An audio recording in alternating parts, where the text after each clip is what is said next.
tudo bem? Professor Diego aqui mais uma vez. Vou demonstrar agora para vocês como calcular a perda de calor em superfícies hemisféricas, né? Tem vários cilindros aí de oxigênio, de solda, de tungstênio, que sempre tem esse perfil hemisférico, né? O próprio extintor de incêndio. Então eu vou demonstrar para vocês como que se dá a perda de calor nesse tipo de superfície. Já peço para você deixar um joinha aqui para ajudar no engajamento do canal aí. Inscreva-se no canal quem ainda não é inscrito e ativem o sininho para notificações de vídeos posteriores, né? Seria isso por enquanto, chega de enrolação, bora para o exercício, vamos lá!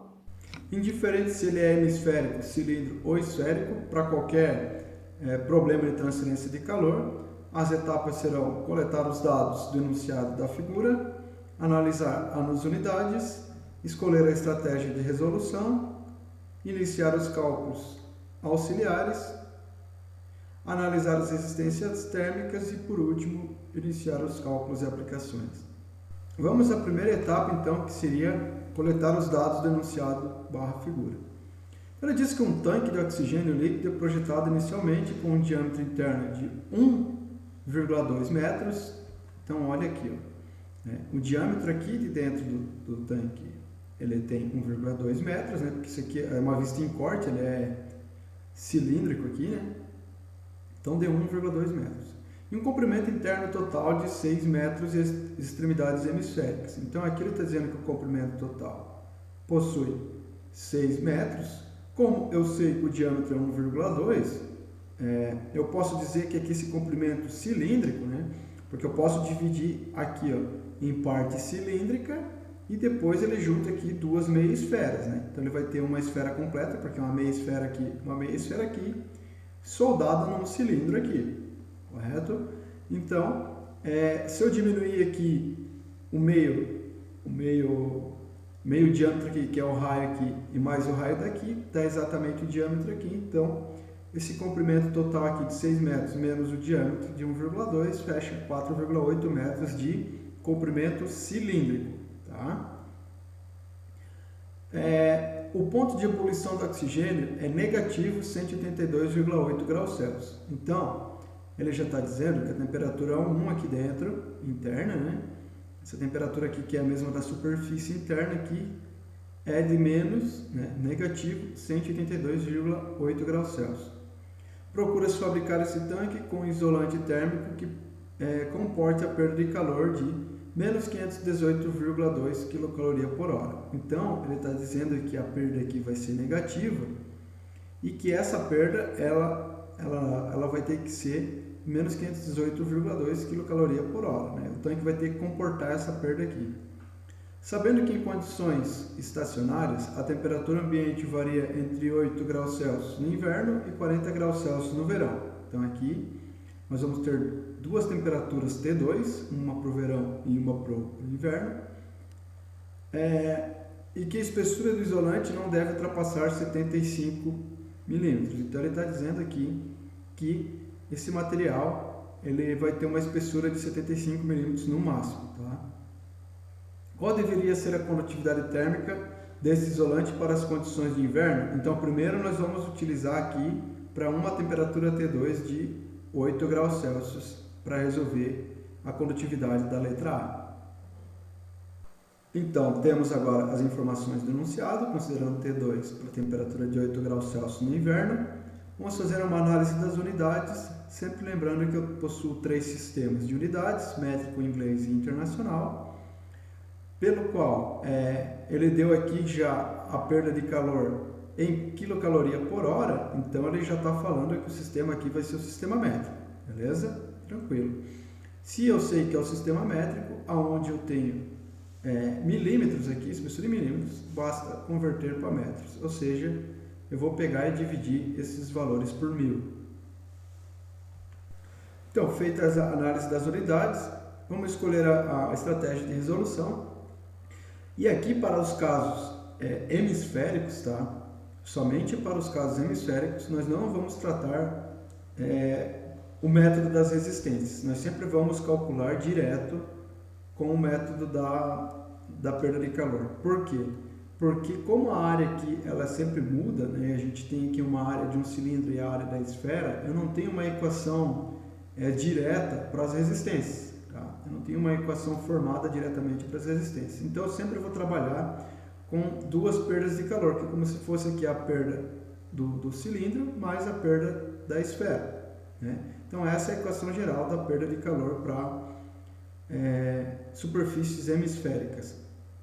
Escolhemos a estratégia, né, que só tem uma opção. Agora vamos iniciar os cálculos auxiliares.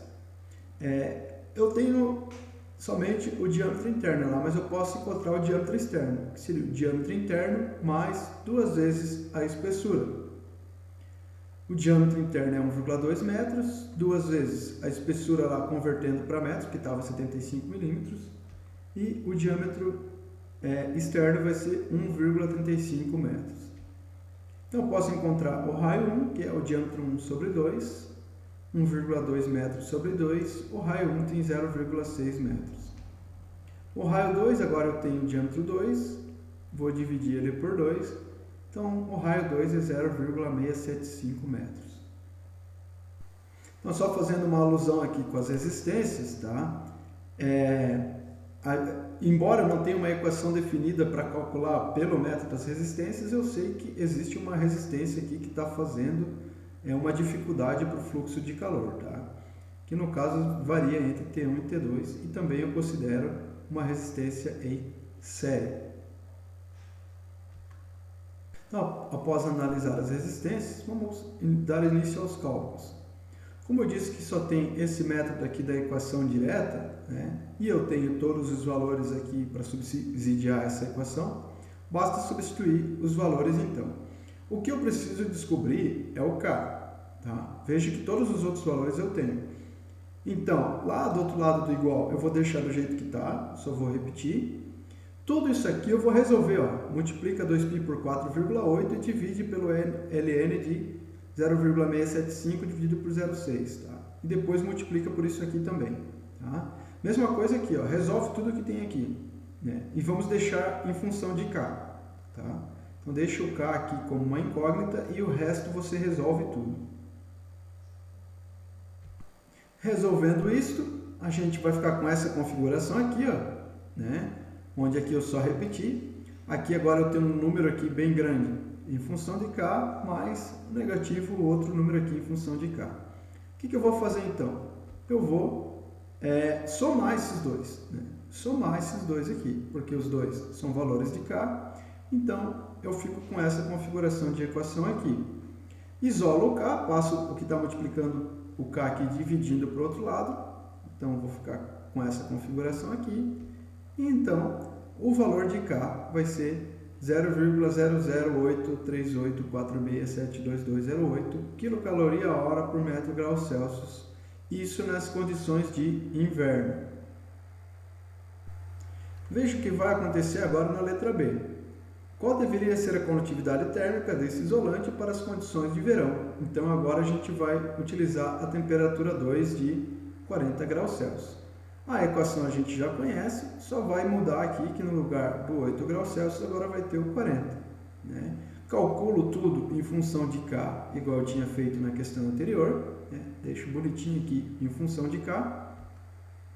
Consigo somar esses dois termos aqui, que vai ficar esse termo maior aqui, que ele está multiplicando o K, então eu passo ele dividindo, e temos aí um novo valor de K de 0,00718.041.049 quilocaloria/hora metro grau Celsius. Então esse é o valor de K nas condições de verão. Aí na letra C ele pergunta qual das condutividades térmicas encontradas de isolante você utilizaria.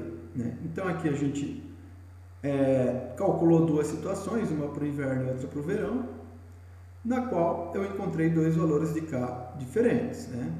Qual delas que seria a mais rigorosa para mim aqui? A mais rigorosa seria a de nas condições de verão. Por quê? Porque a diferença de temperatura é maior aqui. Ó, né? Como aqui eu tenho a temperatura negativa de 182,8, ela é mais próxima, né? A diferença é menor quando tem o T2 a 8 graus Celsius. Agora, quando eu tenho T2 a 40 graus Celsius, eu estou aumentando a diferença de temperatura, né? Vai crescer o meu ΔT. Então, é por isso que aqui é nessas condições que vocês têm que trabalhar, né? Nas condições mais extremas. Então, o valor de K ideal seria o K para as condições de verão. Pessoal, foi bem explicativo? Ficou alguma dúvida? Tem dúvidas ainda? Mais uma vez, deixem aqui nos comentários, eu vou tentar sanar as dúvidas de vocês. Caso gostou, né, foi bem explicativo, conseguiu entender, também pode deixar nos comentários, deixar um feedback positivo, negativo, sugestões de vídeos posteriores, enfim, fica a critério de vocês aqui deixar um comentáriozinho pro professor. Mais uma vez peço para quem não deixou o like, deixar um like, né, se gostou. Também, quem ainda não se inscreveu no canal e quer chorar aquele ponto depois, né, no final de ano, professor, tô precisando do pontinho aí, ó. Tá escrito no canal e vai ter o pontinho lá. Beleza? Brincadeiras à parte, fiquem com Deus, até a próxima. Tchau, tchau.